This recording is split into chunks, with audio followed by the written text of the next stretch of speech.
तो स्वागत है एक बार फिर से जीके नॉलेज 25 में। तो इस बार हम आपके लिए लेके आए हैं महत्वपूर्ण प्रश्नोत्तर जो कि ये आधार ऑपरेटर और सुपरवाइज़र के लिए बहुत ही ज़्यादा इम्पोर्टेंट हैं।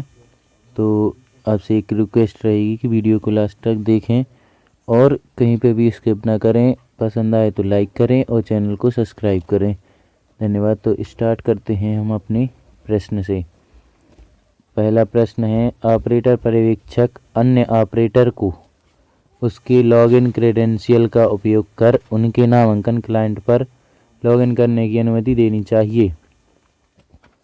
ऑपरेटर पर्यवेक्षक अन्य ऑपरेटर को उसके लॉगिन क्रेडेंशियल का उपयोग करके उसके नामांकन क्लाइंट पर लॉगिन करने की अनुमति देनी चाहिए। सच है या झूठ है?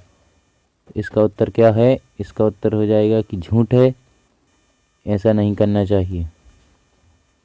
अगला प्रश्न है, ऑपरेटर सुपरवाइजर को धोखाधड़ी से बचने के लिए अक्सर पासवर्ड परिवर्तन करना चाहिए या कोई बदलाव नहीं है, भूल जाओ या दिए गए सभी।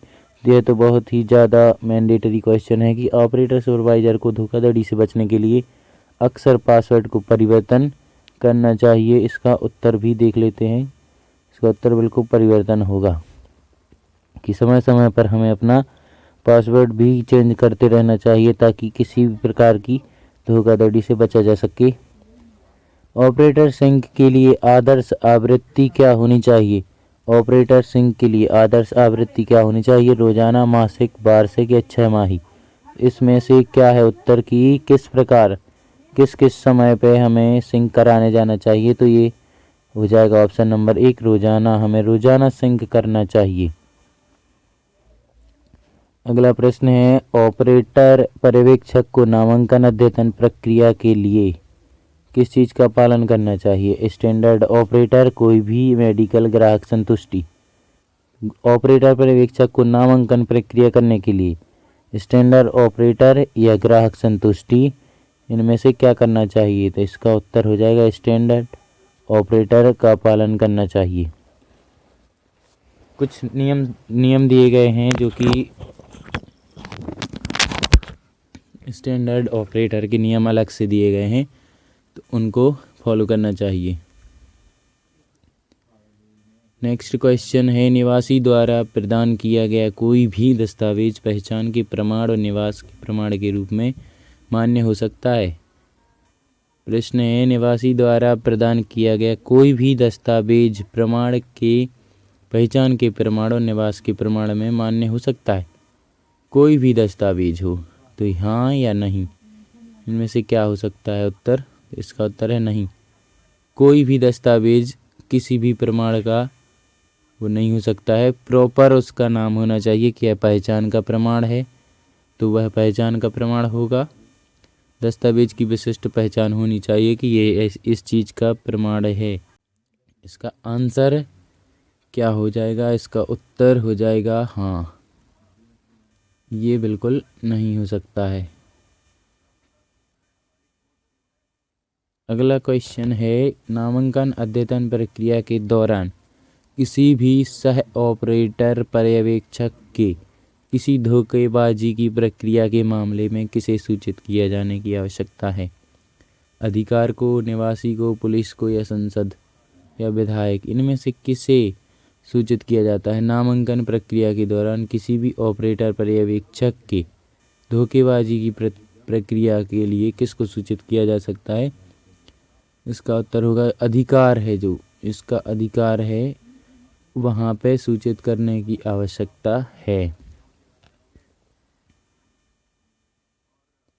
नामांकन फाइल या बैकअप किसके दिशा निर्देशों के अनुसार भंडारित किया जाना चाहिए? प्राधिकरण के, निवासी के या पुलिस के या परिवार के? तो किसके दिशा निर्देश के अनुसार? तो ये बिल्कुल सरल है कि प्राधिकरण द्वारा बनाए गए दिशा निर्देशों के अनुसार भंडार किया जाना चाहिए। अगला प्रश्न है, बायोमेट्रिक अपवाद के मामले में नामांकन कर्मचारी द्वारा निवासी के प्रति उसकी भावना के अनुरूप सुलझाए जाने चाहिए। बायोमेट्रिक अपवाद के मामले में निवासी के प्रति उसकी भावना के अनुरूप सुलझाने चाहिए, सही है, गलत है, दुविधा के बाद या इनमें से कोई नहीं। इसका उत्तर हो जाएगा कि किसी दुविधा के बाद भावना के अनुरूप ही सुलझाए जाने चाहिए। ऑप्शन नंबर 3 इसका सही जवाब होगा। दोस्तों आपको एक बार मैं बता दूं कि ये वो क्वेश्चन है जो आपको आधार ऑपरेटर सुपरवाइज़र के प्रश्न पत्र में बहुत ही मददगार होंगी। तो आपसे रिक्वेस्ट है कि अभी तक आपने वीडियो को लाइक नहीं किया हो तो आप लाइक कर दीजिए और शेयर ज़रूर करें। नामांकन अद्यतन डिवाइस की जीपीएस समन्वय की आवश्यकता कब पड़ती है? नामांकन अद्यतन डिवाइस की जीपीएस समन्वय की आवश्यकता कब पड़ती है? रोज नामांकन अद्यतन गतिविधि शुरू करने से पहले या दिन के अंत में एक बार गतिविधियों को पूरा करने के लिए, या महीने में एक बार, या नामांकन डिवाइस खरीदने या खरीदते समय। तो कब हमें समन्वय की आवश्यकता होती है? इसका उत्तर है रोज नामांकन अद्यतन गतिविधि शुरू करने से पहले जीपीएस समन्वय कर लेना चाहिए। नेक्स्ट क्वेश्चन, क्या ऑपरेटर सुपरवाइज़र एक ही आईडी का उपयोग करके एकाधिक नामांकन मशीनों पर काम कर सकता है? हाँ या नहीं, या हाँ जब तक पता नहीं चलता या दिए गए सभी विकल्प। तो एक ही आईडी से ज़्यादातर मशीनों को नहीं चला सकते, इसका उत्तर दूसरा होगा। एक आईडी पर एक ही मशीन चालू हो सकती है। ऑपरेटर सुपरवाइज़र को बेहतर अभ्यासकर्ता के रूप में अपने सभी खातों के लिए एक ही पासवर्ड का उपयोग करना चाहिए। ऑपरेटर सुपरवाइज़र को बेहतर अभ्यासकर्ता के रूप में अपने सभी खातों के लिए एक ही पासवर्ड का उपयोग करना चाहिए। ऑप्शन नंबर 1 है नहीं, पासवर्ड अक्सर बदला जाना चाहिए। ऑप्शन नंबर 2 याद रखने और प्रयोग करने की सुविधा के लिए या अपनी सुविधा अनुसार, या दिए गए सभी विकल्प। तो इसका उत्तर हो जाएगा कि नहीं, पासवर्ड अक्सर बदला जाना चाहिए। इसका सही जवाब होगा ऑप्शन नंबर 1 की पासवर्ड को हमें समय समय पर बदल लेना चाहिए।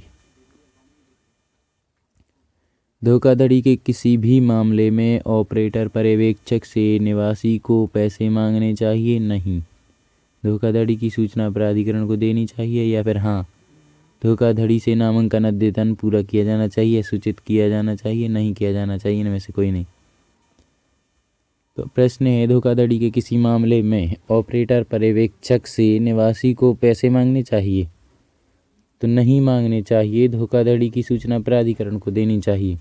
ऑप्शन नंबर 1 है, और हाँ, धोखाधड़ी से नामांकन अद्यतन पूरा किया जाना चाहिए। ऑप्शन नंबर 2 बिल्कुल गलत है, किसी को सूचित नहीं किया जाना चाहिए, इनमें से कोई नहीं। तो इसका उत्तर क्या होगा? नहीं, धोखाधड़ी की सूचना प्राधिकरण को देनी चाहिए। सभी नामांकन अद्यतन संबंधित बैकअप किसी भी उपकरण में संग्रहित किया जाना चाहिए या अन्य ऑपरेटर को दिया जाना चाहिए? सभी नामांकन अद्यतन संबंधित फाइलें हैं जो बैकअप है किसी उपकरण में संग्रहित किया जाना चाहिए और अन्य ऑपरेटर को दिया जाना चाहिए। इसका उत्तर होगा नहीं, बैकअप सुरक्षित होना चाहिए, या फिर हाँ, उनके लिए अपने क्रेडेंशियल का उपयोग कर अपलोड करना चाहिए, इनमें से कोई नहीं। इसका उत्तर होगा कि नहीं, ऐसा नहीं कर सकते, हमें बैकअप सुरक्षित करना चाहिए। अगला क्वेश्चन है, जीपीएस सिंक पूरा करने के बाद नामांकन करने के लिए उपकरण किसी अन्य जगह पर ले जाया जा सकता है? नहीं, यहाँ प्रति उसकी या उसके आश्वस्ता के रूप में दिए गए सभी विकल्प। तो जीपीएस सिंक पूरा करने के बाद नामांकन करने के लिए उपकरण किसी अन्य जगह पर नहीं ले जाया जा सकता है। अपने नामांकन के लिए निवासी द्वारा अपने रिश्तेदार के फिंगरप्रिंट जोड़ने में निवासी के अनुरोध करने में यह अनुमति दी जानी चाहिए। अपने नामांकन के लिए निवासी द्वारा अपने रिश्तेदार के फिंगरप्रिंट जोड़ने के निवासी के अनुरोध के मामले में अनुमति दी जानी चाहिए, हाँ या नहीं? इसका उत्तर है कि नहीं देनी चाहिए।